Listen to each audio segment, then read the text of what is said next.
Sore itu, di tengah pesta ulang tahun yang gemerlap, ibu mertua saya tertawa di depan 20 tamunya. Dia menunjuk ke arah saya yang sedang membawa nampan. Dia bilang, "Oh, dia.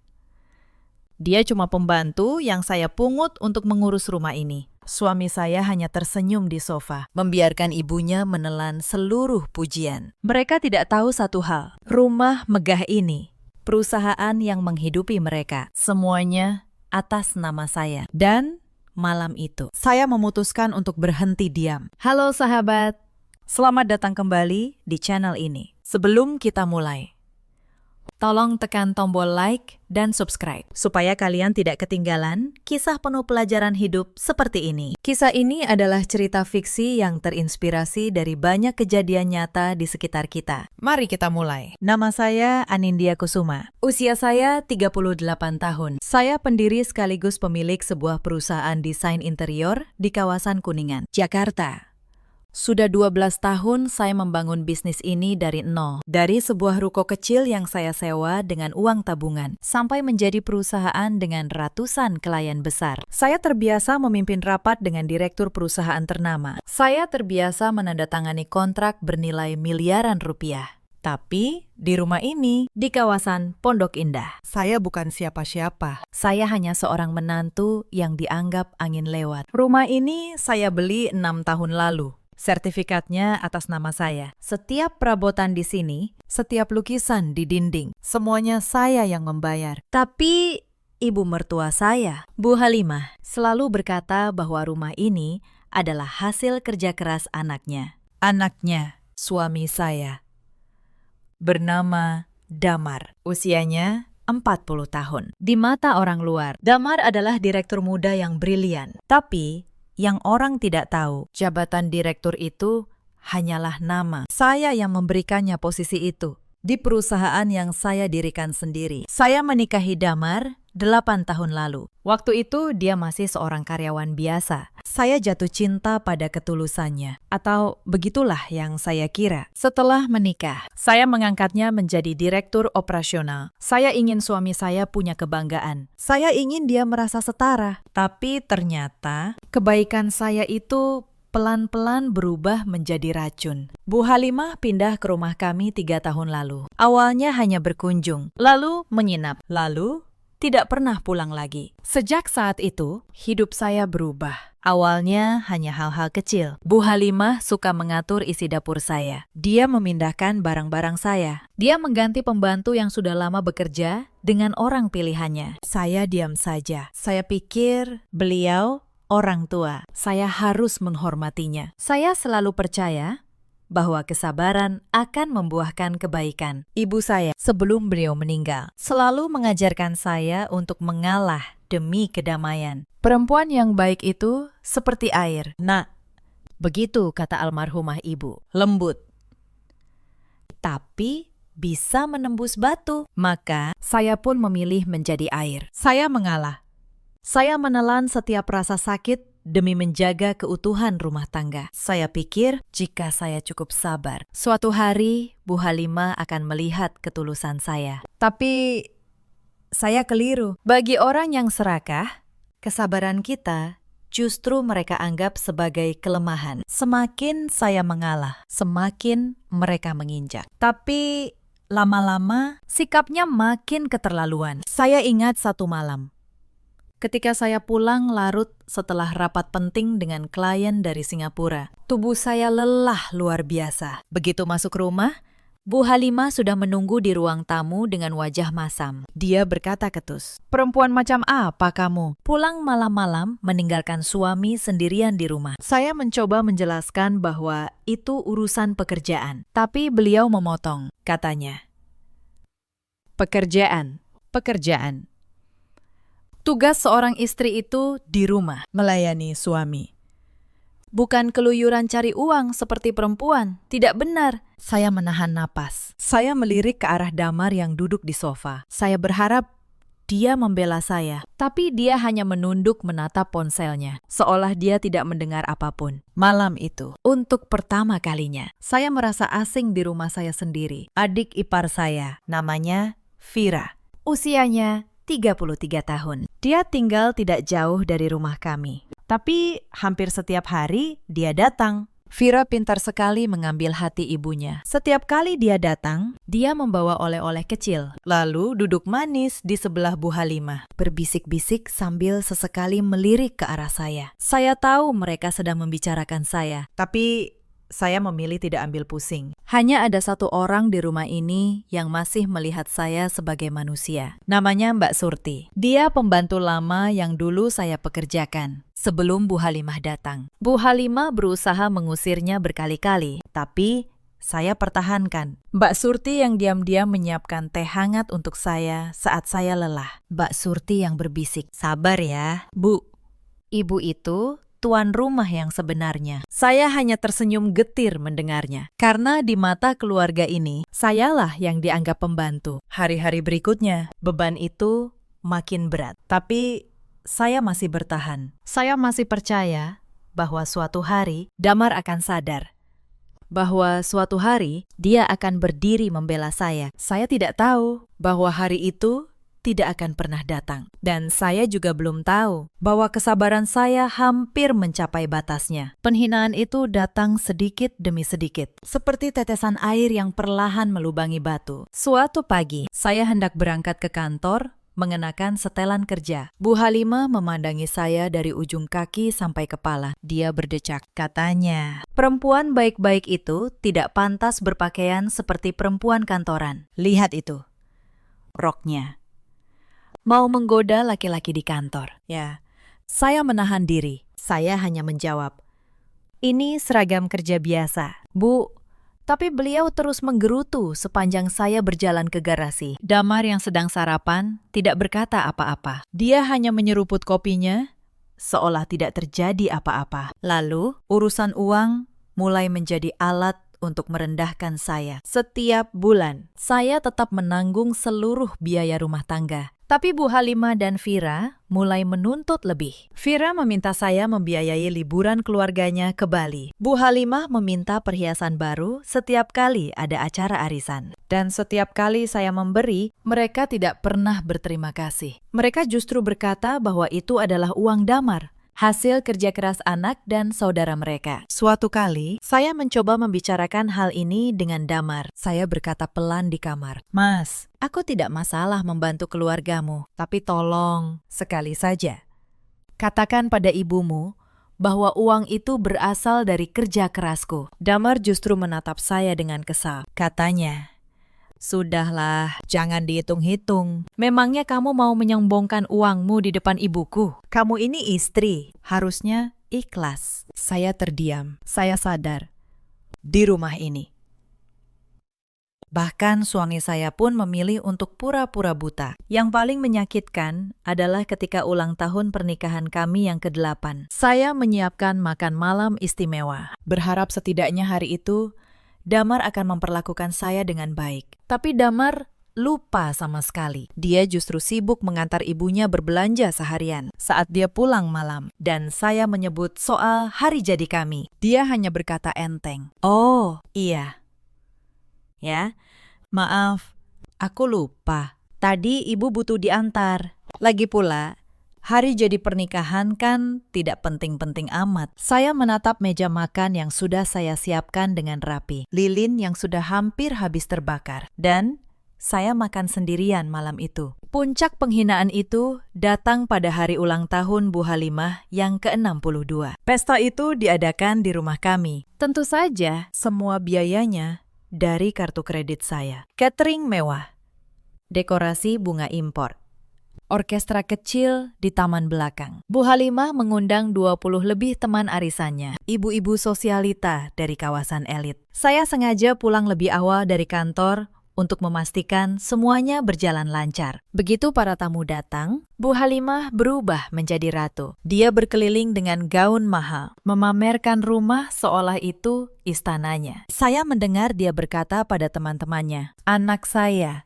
Damar, Itu direktur muda yang sangat sukses. Rumah ini, semuanya dia yang membelikan untuk saya. Bulan depan dia mau membelikan saya paket pesiar keliling Eropa selama sebulan penuh. Saya tersenyum kecil di sudut ruangan. Paket pesiar itu, sayalah yang membayarnya. Damar bahkan tidak tahu nomor rekening mana yang dipakai. Tapi saya memilih diam. Saya membiarkan ibu mertua saya menikmati panggungnya. Saya pikir, biarlah. Toh ini hari ulang tahunnya. Tapi saya tidak tahu. Malam itu, mereka sudah menyiapkan sesuatu yang lebih menyakitkan. Saat saya sedang menuangkan teh untuk para tamu, salah seorang ibu-ibu menatap saya dengan pandangan meremehkan. Dia bertanya pada Bu Halimah, "Halimah, ini siapa?" Ya, dari tadi sibuk mondar-mandir. Pembantu baru, kelihatannya agak kurang cekatan. Tadi tehnya sampai sedikit memercik. Saya menghentikan gerakan saya. Jantung saya berdetak satu ketukan lebih cepat. Saya menatap ke arah Bu Halimah, menyimpan harapan kecil. Bukankah ini saatnya beliau berkata, "Oh, bukan. Dia menantu saya." Tapi yang keluar dari mulut Bu Halimah justru sebaliknya. Dia tertawa renyah, katanya, "Oh, dia. Iya, dia cuma pembantu yang saya pungut untuk mengurus rumah ini. Maklum, masih baru. Jadi, belum terlalu becus." Para tamu ikut tertawa. Tawa itu menusuk telinga saya seperti pecahan kaca. Saya melirik ke arah Damar. Suami saya sedang berdiri tidak jauh dari situ. Dia mendengar semuanya.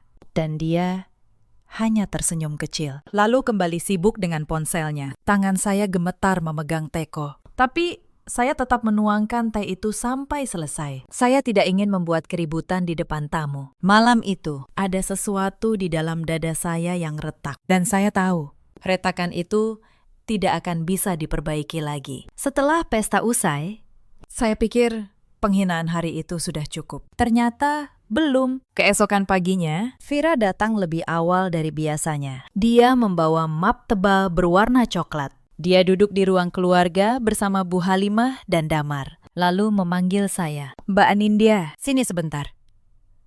Ada yang mau kita bicarakan soal keluarga." Saya duduk. Vira membuka map itu dengan senyum yang dibuat-buat. Dia berkata, "Begini, Mbak, kami sekeluarga sudah berdiskusi. Damar kan sekarang direktur. Beban kerjanya berat. Tapi saham perusahaan masih banyak atas nama Mbak. Itu kurang pantas. Masa istri lebih besar perannya daripada suami? Jadi, sebaiknya Mbak menandatangani surat ini. Pengalihan sebagian saham ke Damar. Demi keharmonisan keluarga, saya menatap map itu. Lalu menatap wajah mereka satu persatu. Bu Halimah berkata dengan nada memaksa, "Iya, tanda tangani saja. Kamu ini istri, harusnya mengabdi pada suami. Jangan rakus, mau menguasai semuanya sendiri." Saya menelan ludah. Saya berkata pelan, "Saya perlu membacanya dulu." "Bu," Vira langsung memotong. "Tidak usah dibaca-baca. Sudah jelas isinya. Kamu tidak percaya sama keluarga sendiri. Saya tidak menandatangani apapun hari itu." Saya beralasan masih harus berpikir. Tapi dari tatapan mereka, saya tahu ini baru permulaan. Mereka tidak akan berhenti sampai mendapatkan apa yang mereka mau. Sejak hari itu, tekanan terhadap saya makin gencar. Beberapa hari kemudian, ada acara makan malam dengan calon mitra bisnis penting. Seorang investor dari Surabaya yang ingin bekerja sama dengan perusahaan. Saya yang sudah berbulan-bulan mengurus negosiasi ini. Saya yang menyiapkan seluruh proposalnya. Malam itu, kami makan di restoran mewah di kawasan SCBD. Damar duduk di kepala meja, berlagak seperti pemimpin. Saat sang investor bertanya tentang strategi perusahaan, Damar menjawab terbata-bata. Dia bahkan salah menyebut angka proyeksi keuntungan. Saya mencoba menyelamatkan keadaan. Saya menambahkan penjelasan dengan data yang benar. Tapi Damar justru menatap saya dengan tajam di depan investor itu. Dia berkata, "Maaf, Pakistan. Istri saya ini memang suka ikut campur urusan kantor, padahal dia tidak paham apa-apa soal bisnis. Tugasnya cuma di rumah. Maklum, perempuan. Wajah saya terasa panas. Sang investor menatap saya dengan canggung. Saya menunduk. Saya menahan semua kata yang ingin saya ucapkan. Padahal investor itu tahu betul, sayalah yang selama ini berkomunikasi dengannya lewat email dan telepon. Tapi malam itu, saya membiarkan suami saya mempermalukan saya. Saya membiarkan dia merampas kredit atas kerja keras saya sendiri. Pulang dari restoran, di dalam mobil. Saya tidak berkata apa-apa, tapi di dalam hati saya, sesuatu mulai mengeras. Saya mulai menghitung. Saya mulai mengingat-ingat di mana semua dokumen penting itu saya simpan. Esok harinya, kejadian lain menyusul. Pagi itu, Mbak Surti sedang sakit demam, jadi tidak bisa bekerja. Bu Halimah memanggil saya dengan nada perintah. Anindya, cucikan semua pakaian kotor di kamar Vira. Dia menginap semalam. Dan dia tidak biasa mencuci sendiri. Dan jangan lupa, setrika sekalian. Saya menatap beliau tidak percaya. Saya berkata, Bu, saya harus ke kantor pagi ini. Ada rapat penting jam 9. Bu Halimah langsung naik pitam. Katanya, rapat. Memangnya kamu siapa di kantor itu? Cuma numpang nama suamimu. Sudah. Kerjakan dulu tugasmu sebagai perempuan di rumah ini. Saya menjelaskan dengan sabar bahwa rapat itu tidak bisa ditunda. Tapi Bu Halimah makin marah. Tiba-tiba tangannya terangkat. Plak. Sebuah tamparan mendarat di pipi saya. Keras sekali. Ruangan menjadi hening. Pipi saya panas dan perih. Saya menatap Bu Halimah dengan mata berkaca-kaca. Pada saat itu, Damar masuk ke ruangan. Dia melihat saya memegang pipi. Dia melihat ibunya berdiri dengan tangan masih terangkat. Tapi Damar hanya menghela napas. Katanya, "Sudahlah, Bu. Tidak usah dilanjutkan." Lalu dia menatap saya dingin. "Kamu kan tahu, ibu cepat marah. Turuti saja maunya. Apa susahnya, sih?" Saya tidak mengeluarkan air mata di depan mereka. Saya menahannya. Saya masuk ke kamar, menutup pintu. Dan duduk di lantai. Tapi anehnya, saya tidak menangis. Justru ada ketenangan yang asing menyelimuti saya. Seperti seseorang yang akhirnya bangun dari mimpi panjang. Malam itu, saya membuka laptop saya. Dan saya mulai bekerja. Yang tidak mereka ketahui. Mulai malam itu, saya sudah menghubungi seseorang. Seseorang yang akan mengubah segalanya. Esok paginya. Seolah penghinaan kemarin belum cukup. Bu Halimah kembali mencari masalah. Saat sarapan di depan Damar dan Vira, beliau berkata dengan nada tinggi, "Anindya, soal tamparan kemarin, itu salahmu sendiri. Kamu yang membangkang. Sekarang, minta maaf pada ibu. Di depan semuanya." Saya menatap beliau. Saya tidak percaya dengan apa yang saya dengar. Saya yang ditampar. Tapi saya yang harus meminta maaf. Saya menatap Damar. Berharap kali ini, hanya kali ini, dia akan membela saya. Tapi Damar justru berkata, "Sudah, Anindya, minta maaf saja pada ibu, biar suasana tenang." Saya menelan ludah getir, demi tidak memperpanjang keributan. Saya berkata pelan, "Maaf, Bu." Bu Halimah tersenyum penuh kemenangan. Vira tertawa kecil di sebelahnya. Mereka pikir mereka sudah menundukkan saya sepenuhnya. Tapi yang mereka tidak tahu, setiap penghinaan itu justru memperkuat tekad saya. Setiap bawa meremehkan itu, saya simpan rapat dalam hati. Bukan untuk dipendam, tapi untuk menjadi bahan bakar di hari penentuan nanti. Saya tersenyum dalam hati. Karena saya tahu mereka sedang menari di atas panggung yang sebentar lagi akan saya tarik dari bawah kaki mereka. Orang itu bernama Pak Bram. Dia notaris kepercayaan saya, sekaligus sahabat lama almarhum ayah saya. Sudah bertahun-tahun, Pak Bram memegang semua dokumen penting milik saya. Sertifikat rumah, akta pendirian perusahaan, daftar pemegang saham yang sebenarnya, dan yang paling penting, rekening koran perusahaan selama 5 tahun terakhir. Saya meminta Pak Bram menyiapkan semua salinan dokumen itu. Dengan tenang, saya mulai menyusun sebuah rencana. Bukan untuk menghancurkan, tapi untuk menunjukkan kebenaran. Kebenaran yang selama ini saya kubur demi menjaga perasaan orang-orang yang tidak pernah menghargai saya. Beberapa hari setelah saya mulai menyiapkan dokumen, sebuah peristiwa lain terjadi. Ada acara pernikahan sepupu Damar di sebuah gedung mewah. Seluruh keluarga besar hadir. Saya datang sebagai istri Damar, mengenakan kebaya yang anggun. Tapi sepanjang acara, Bu Halimah memperkenalkan saya kepada para kerabat dengan cara yang aneh. Dia tidak pernah menyebut saya sebagai menantunya. Dia hanya berkata, "Oh, ini yang membantu-bantu di rumah." Beberapa kerabat menatap saya bingung. Seorang bibi tua bahkan bertanya terang-terangan, "Loh, jadi Damar belum menikah? Kapan menikahnya?" Bu Halimah hanya tersenyum, lalu mengalihkan pembicaraan. Saya berdiri di sudut ruangan, menyaksikan suami saya tertawa bersama keluarganya, sementara saya diperlakukan seperti orang asing. Di tengah keramaian itu, saya merasa lebih kesepian dari sebelumnya. Saya menatap cincin di jari saya. Cincin pernikahan yang dulu saya kira adalah simbol kesetiaan. Malam itu, cincin itu terasa berat seperti rantai. Saat di perjalanan pulang, saya mencoba mengatakan perasaan saya pada Damar. Saya berkata, "Mas, kenapa ibumu tidak pernah mengakui aku sebagai istrimu di depan keluarga?" Damar menjawab dengan nada datar. Kamu terlalu sensitif. Ibu cuma bercanda. Lagi pula, untuk apa kamu butuh pengakuan? Yang penting kan kamu sudah jadi istriku. Saya tidak menjawab. Saya hanya memandang lampu jalan yang berlarian di luar jendela. Saya sadar dia tidak akan pernah mengerti. Tidak lama setelah itu, Vira mulai ikut campur dalam urusan perusahaan. Dia yang tidak punya pengalaman bisnis sama sekali mulai datang ke kantor saya dengan alasan menjenguk kakaknya. Tapi sebenarnya, dia mengamati. Dia bertanya-tanya pada karyawan tentang proyek-proyek besar, tentang nama-nama klien, tentang nilai kontrak. Saya menerima laporan dari beberapa karyawan yang merasa tidak nyaman dengan sikap Vira. Suatu hari, Vira bahkan berani mengubah keputusan dalam sebuah proyek tanpa sepengetahuan saya. Dia memerintahkan tim desain untuk mengganti material proyek dengan yang lebih murah. Lalu selisih anggarannya entah kemana. Akibatnya, klien hampir membatalkan kontrak besar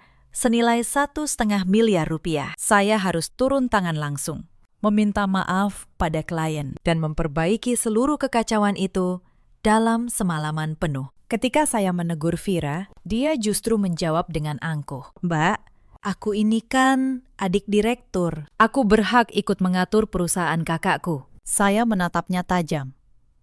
Saya berkata, "Waira, ini perusahaan, bukan warung keluarga. Ada aturan, ada profesionalisme." Vira hanya mencibir. Lalu dia pergi sambil berkata, "Lihat saja nanti. Sebentar lagi semua ini akan jadi milik keluarga kami." Saya tidak tahu saat itu betapa seriusnya ancaman dalam kata-katanya. Malam harinya, saya tidak bisa tidur. Saya membuka kembali semua dokumen lama saya. Perjanjian pranikah yang dulu saya buat atas saran ayah saya. Akta perusahaan, sertifikat rumah, semua tersimpan rapi. Untuk pertama kalinya, saya bersyukur bahwa ayah saya dulu mengajarkan saya untuk selalu berhati-hati. Cinta itu boleh, nak. Begitu kata ayah dulu, tapi jangan pernah menyerahkan apa yang sudah kamu bangun sebelum kamu benar-benar yakin orang itu pantas. Dulu saya pikir nasihat itu terlalu dingin. Sekarang, nasihat itu menyelamatkan saya. Sementara saya diam-diam menyiapkan semuanya. Keluarga itu justru makin lancang. Suatu sore, saya tidak sengaja mendengar percakapan mereka di ruang keluarga. Saya baru pulang kantor, dan langkah saya berhenti di balik partisi kaca. Saya mendengar suara Vira. "Bu, surat pengalihan sertifikat rumah sudah saya siapkan. Tinggal dipaksa supaya Mbak Anindya tanda tangan. Kalau rumah ini sudah atas nama Damar, nanti gampang kita alihkan ke saya. Anindya tidak akan bisa apa-apa." Lalu, suara Bu Halimah menjawab, "Bagus. Perempuan itu memang harus tahu diri. Dia cuma beruntung bisa menikahi anakku. Sekarang saatnya kita ambil semua yang seharusnya jadi milik keluarga kita." Dan yang paling menyakitkan, saya mendengar suara Damar. Suami saya sendiri. Dia berkata santai, "Iya, urus saja, asal beres." Aku malas berurusan dengan detail begitu. Saya berdiri membeku di balik kaca itu. Tangan saya mengepal. Tapi anehnya, hati saya justru terasa dingin dan jernih. Tidak ada lagi keraguan. Tidak ada lagi harapan yang tersisa untuk diselamatkan. Mereka ingin merampas segalanya. Rumah saya, perusahaan saya, hidup saya. Saya berbalik pergi tanpa bersuara. Malam itu, saya menelpon Pak Bram untuk yang terakhir kali sebelum eksekusi. Saya berkata pelan, "Pak Bram, siapkan semuanya. Minggu depan, saya akan mengundang seluruh keluarga dan saya ingin Bapak hadir membawa semua dokumen aslinya." Pak Bram terdiam sejenak di ujung telepon. Lalu dia berkata, "Anindya, kamu yakin? Setelah ini, tidak ada jalan kembali. Pernikahanmu, keluargamu, semuanya akan berubah." Saya menarik napas panjang. Saya menjawab tegas.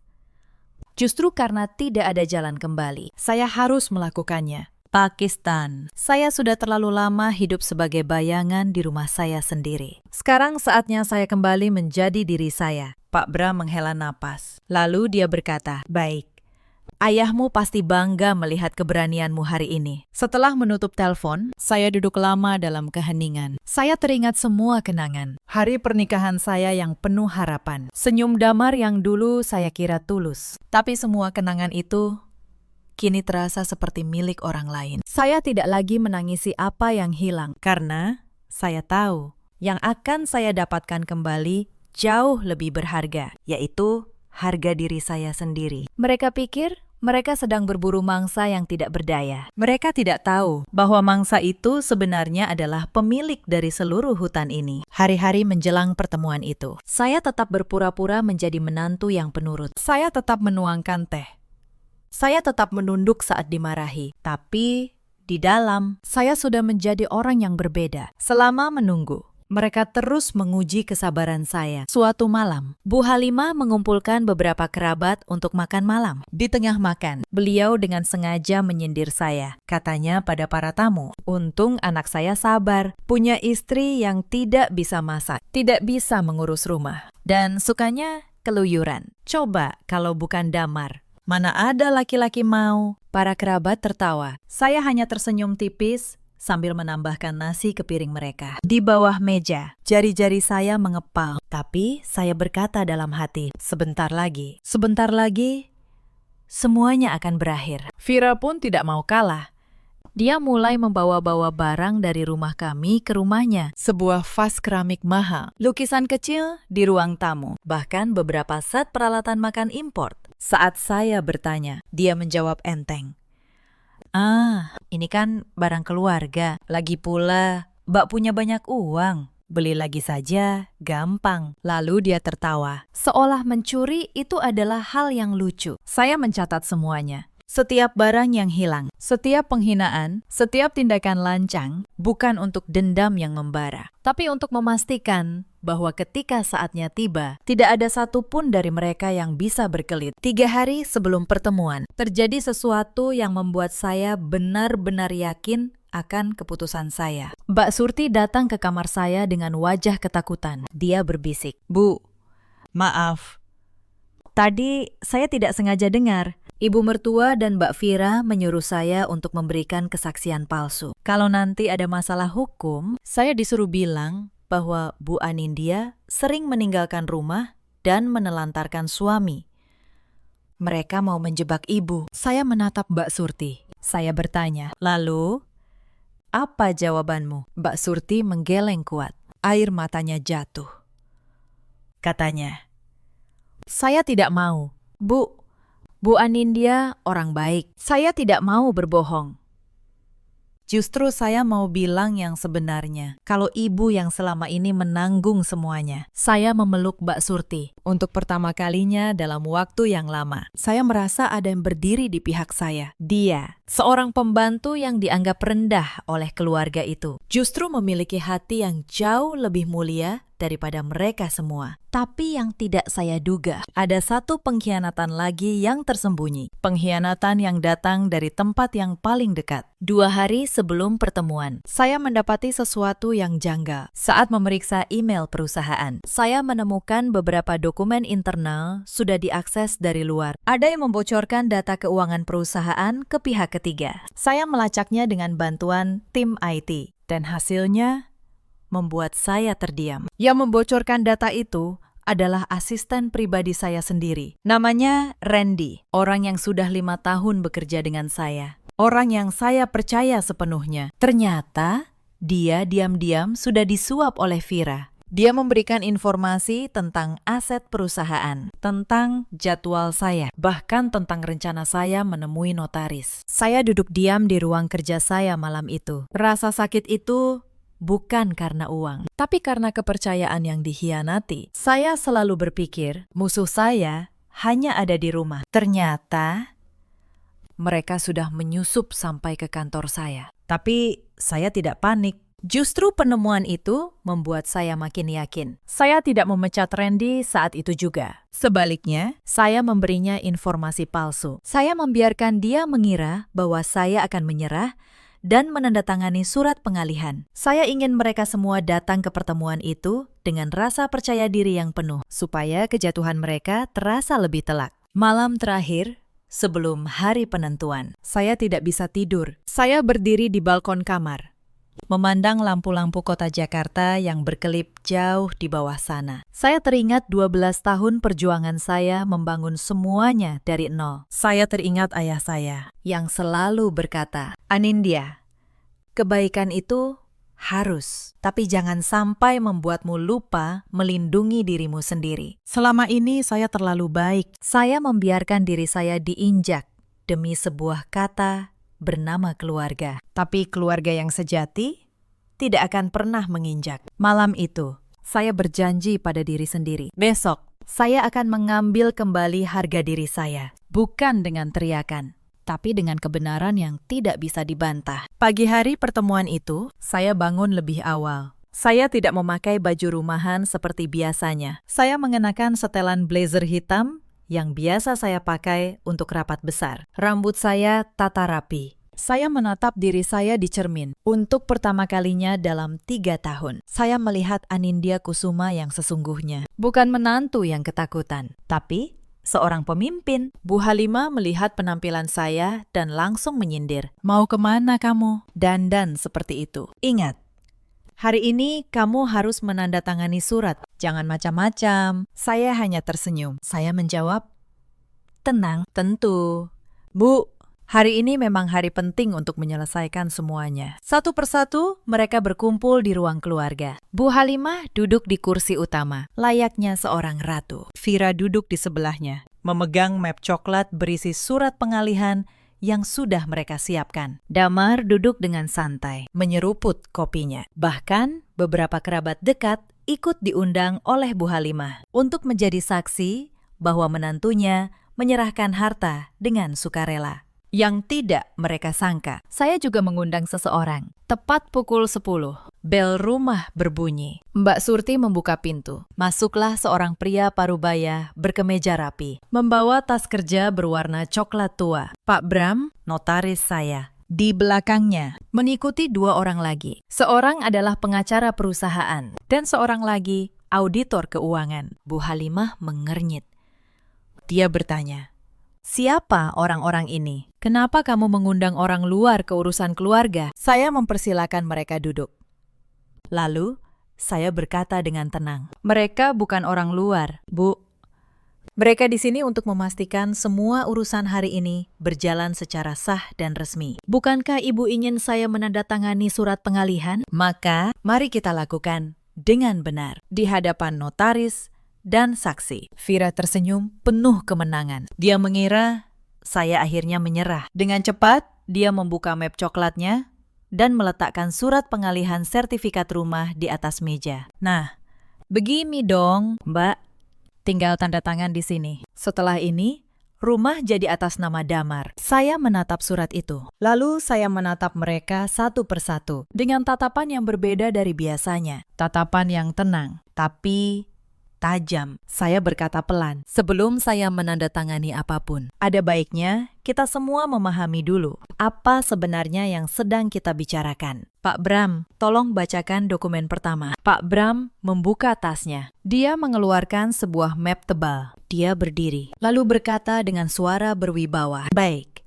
Dokumen pertama adalah sertifikat hak milik atas rumah ini. Berdasarkan akta resmi, rumah di kawasan Pondok Indah ini sepenuhnya atas nama Ibu Anindya Kusuma. Dibeli secara tunai 6 tahun yang lalu, menggunakan dana pribadi beliau. Tidak ada nama Bapak Damar dimanapun dalam sertifikat ini." Ruangan mendadak hening. Senyum di wajah Vira perlahan memudar. Bu Halimah mengernyitkan dahi. "Apa maksudnya ini? Kamu mau menipu kami?" Saya tidak menjawab. Saya hanya memberi isyarat agar Pak Bram melanjutkan. "Dokumen kedua," lanjut Pak Bram.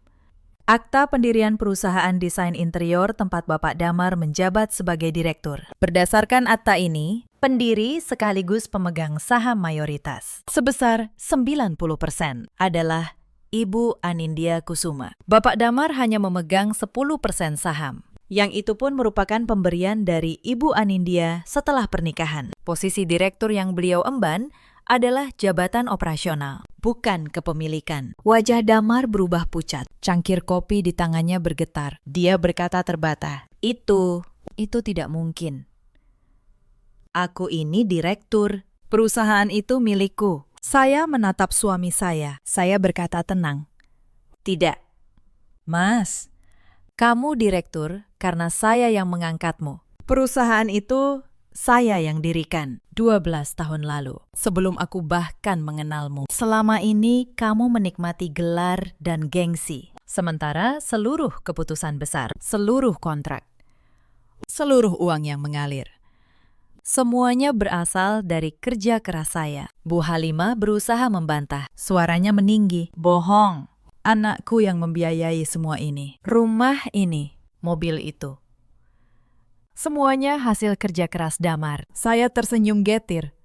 Saya mengangguk pada auditor yang duduk di samping Pak Bram. "Pakistan, tolong tunjukkan rekening korannya." Sang auditor membuka laptopnya dan menyalakan proyektor kecil yang sudah saya siapkan. Di dinding muncul tabel keuangan selama 5 tahun terakhir. Dia menjelaskan, "Ini adalah laporan arus kas pribadi dan perusahaan. Semua pemasukan utama, kontrak besar, dan dana operasional masuk melalui rekening atas nama Ibu Anindya. Pengeluaran rumah tangga, termasuk gaji pembantu, biaya pesta ulang tahun bulan lalu sebesar 230 juta rupiah, dan transfer untuk paket pesiar Eropa sebesar 300 juta rupiah. Semuanya berasal dari rekening Ibu Anindya. Tidak ada satupun transaksi besar yang berasal dari rekening pribadi Bapak Damar. Angka-angka itu terpampang jelas di dinding. Tidak bisa dibantah, tidak bisa dipungkiri. Para kerabat yang diundang Bu Halimah mulai berbisik-bisik. Mereka menatap Bu Halimah dengan pandangan berbeda. Wajah ibu mertua saya memerah, lalu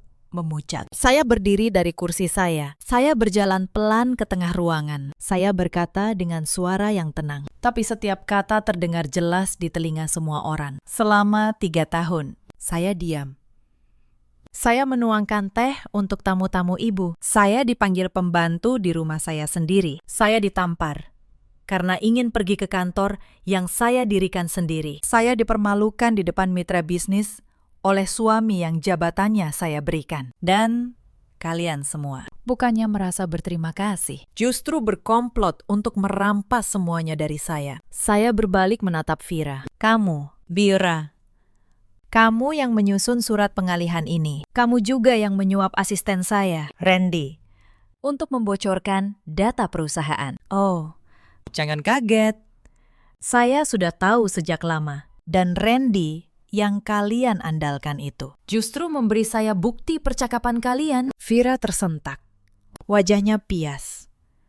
Map coklat di tangannya jatuh ke lantai. Saya menatap Bu Halimah. Dan Ibu yang menyuruh Mbak Surti memberi kesaksian palsu untuk menjebak saya. Tapi ibu salah menilai orang. Mbak Surti, yang ibu anggap rendah, justru jauh lebih jujur daripada darah daging ibu sendiri. Bu Halimah tidak bisa berkata apa-apa. Bibirnya bergetar. Untuk pertama kalinya, perempuan yang selalu berkuasa itu terlihat begitu kecil. Terakhir, saya menatap Damar, suami saya, pria yang dulu saya cintai karena saya kira dia tulus. Saya berkata pelan, "Mas, dari semua orang di ruangan ini, kamu yang paling mengecewakan saya. Bukan ibu, bukan Vira, tapi kamu. Kamu tahu siapa saya. Kamu tahu siapa yang membangun semua ini. Tapi kamu memilih diam saat ibumu menampar saya. Kamu memilih tertawa saat saya dipanggil pembantu. Kamu memilih gengsi di atas istri sendiri." Damar menundukkan kepalanya. Dia tidak berani menatap saya. Tubuhnya gemetar. Saya kembali ke meja. Saya mengambil surat pengalihan yang disiapkan Vira. Lalu, perlahan, saya merobeknya menjadi 2 di hadapan mereka semua. Saya tidak akan menandatangani apapun. Sebaliknya, mulai hari ini, ada beberapa hal yang akan saya tanda tangani. Saya menatap Pak Bram. "Pak Bram, siapkan surat-suratnya." Pak Bram mengangguk. Dia mengeluarkan setumpuk dokumen baru. Saya menjelaskan satu persatu dengan tenang. Pertama, surat pemberhentian Bapak Damar dari jabatan direktur. Efektif hari ini. Saham 10% yang dulu saya berikan, saya tarik kembali sesuai perjanjian pranikah yang dulu kita sepakati, yang ternyata tidak pernah kalian baca dengan teliti. Kedua, surat pemberitahuan kepada seluruh penghuni rumah ini bahwa pemilik sah adalah saya. Dan saya memberi waktu 7 hari bagi siapapun yang bukan atas nama saya untuk meninggalkan rumah ini.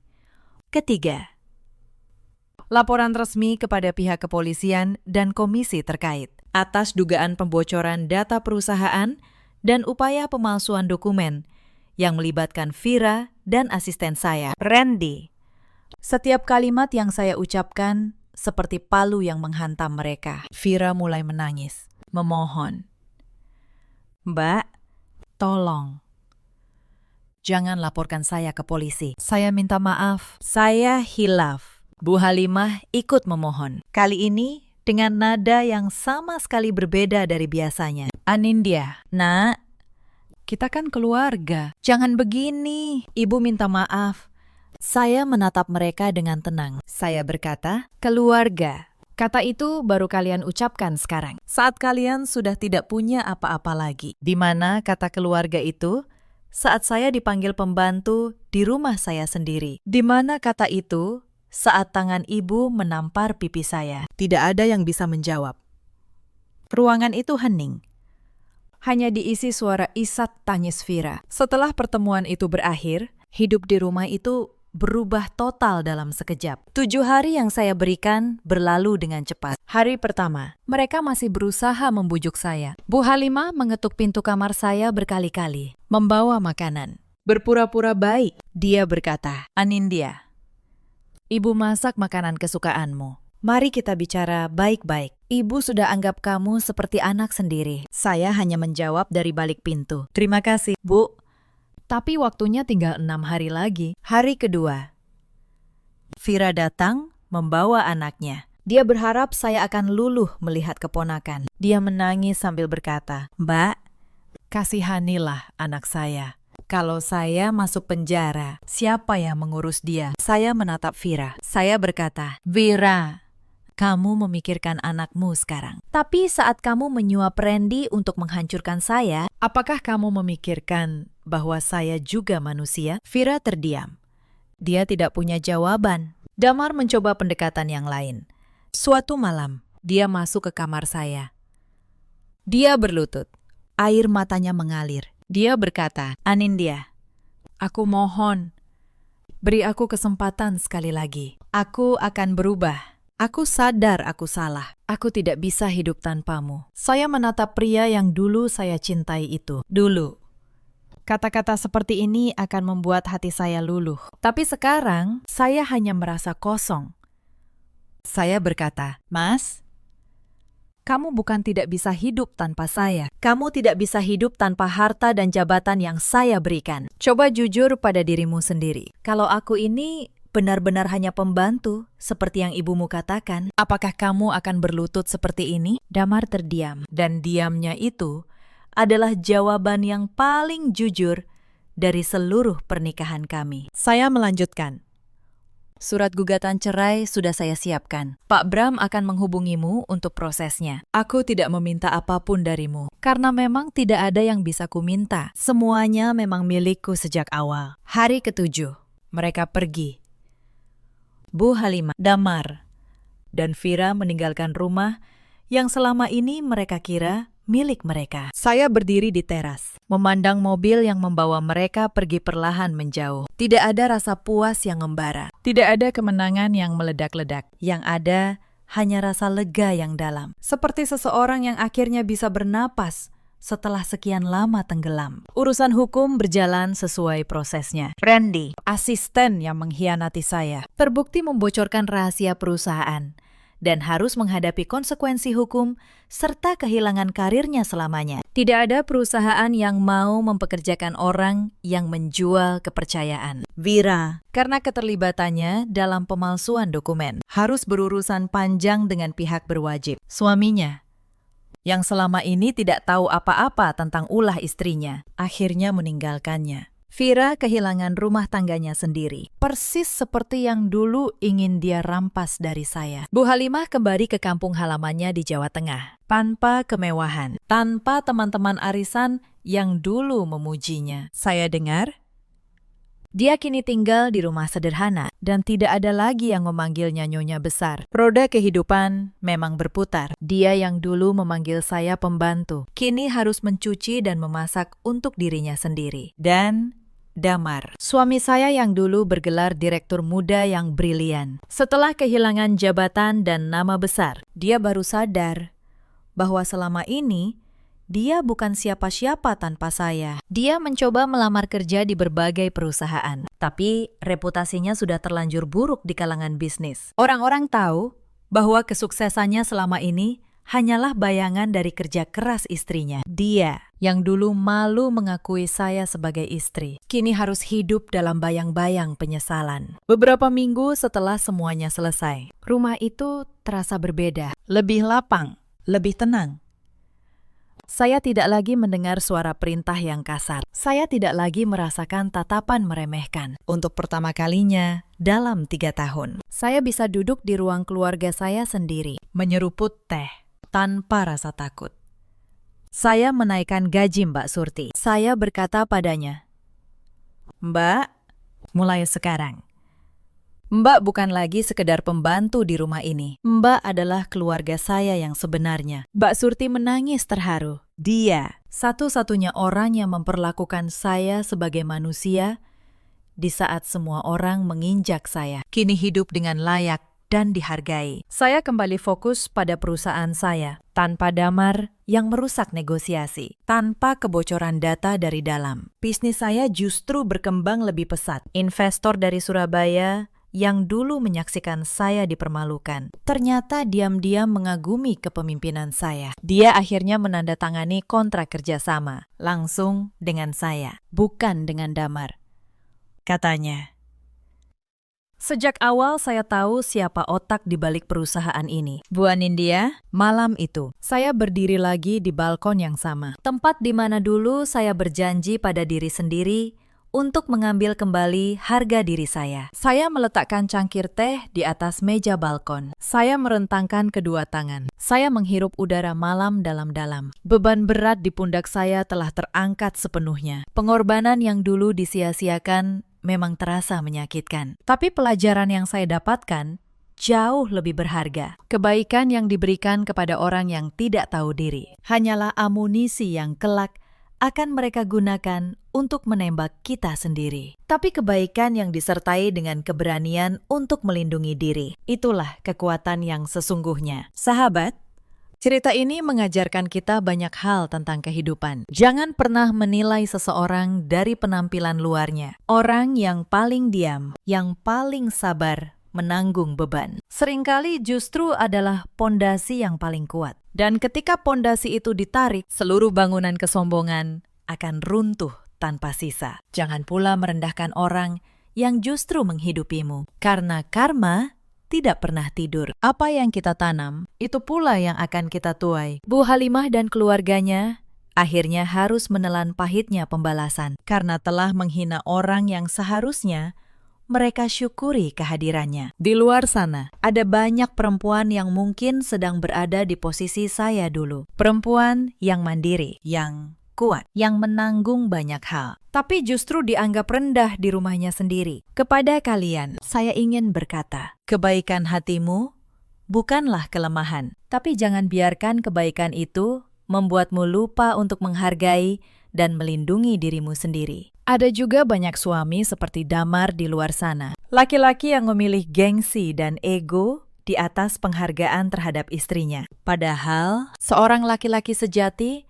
tidak akan pernah malu mengakui kekuatan pendampingnya. Justru disitulah letak kehormatannya. Dan ada pula para ibu mertua yang lupa bahwa menantu bukanlah pembantu. Menantu adalah orang yang dipercaya untuk menjaga anak mereka. Memperlakukannya dengan hormat adalah cara terbaik untuk menjaga keutuhan sebuah keluarga. Dalam hidup, kita selalu punya pilihan. Pilihan untuk terus diam dan diinjak, atau pilihan untuk berdiri dan mempertahankan harga diri kita dengan cara yang bermartabat. Saya memilih yang kedua, dan saya tidak pernah menyesalinya. Bagaimana dengan kalian? Sahabat, apakah kalian pernah mengalami hal serupa? Atau kalian punya cerita lain yang ingin dibagikan? Ceritakan kisah kalian di kolom komentar. Mungkin pengalaman kalian bisa menguatkan orang lain yang sedang berjuang dalam diam. Terima kasih sudah menemani sampai akhir. Jika kisah ini menyentuh hati kalian, jangan lupa